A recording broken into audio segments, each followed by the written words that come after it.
Studying my word this morning, listening to my sermon from last week, and these kind of thoughts hit me. I know I'm like really rough this morning about what stories are we telling ourselves. Recently, it hasn't been recently, for the last all school year, I have struggled with my knee being hurt.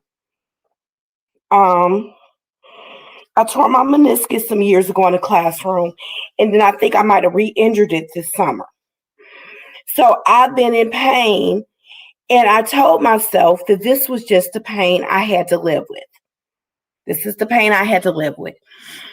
And it was not until I attended a class on self-care, because I talk a lot about self-care, that I went ahead and went to the doctor. Took the time out. I'm ripping and running, but I have to take care of me first. Am I the only one who sometimes rips and runs and puts everything before you, that you don't take time for self? So I was on medicine for 4 days, and now my knees are better. It's not 100%, but it's still better. But I had told myself the story like there was no healing. My knee could not get better because I don't know about y'all, but I want some Meg knees, not these little old knees I got. And so as I listened to the sermon today, and my pastor talked about the man who has sat next to the water of healing for 38 years but could not get in the pool, it started making me think, what stories are we telling ourselves about not being able to be healed, not being able to set free? Has our story of brokenness became our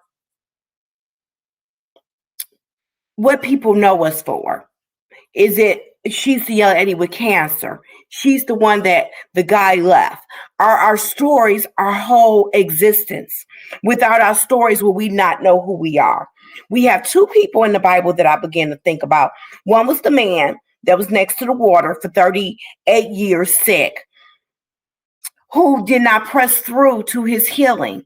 He could have said it. I mean, if you really want something, before the angel even disturbed the water, you could have just been in the water, in where the healing is at. Think about the places that your healing could be: church, the word of God, prayer. Where can your therapist? It could be some healing moments to take place in therapy. But he sat next to the place of healing and could not get to the place of healing. When we have the woman that for 12 years has suffered with the issue of blood, she pressed through to her healing. Can you imagine getting through this big crowd of Jesus, pushing through, down on the ground, crawling, getting to the hem of his garment, because you knew that's where your healing is. And you know where our healing is? At that same hem. But we have to press through. But the first thing, before we can even press through, we have to determine in our mind, this story can have an alternative ending. So what is the alternative ending you're choosing? Are you going to sit next to the water of healing, or are you going to press through to touch the hem?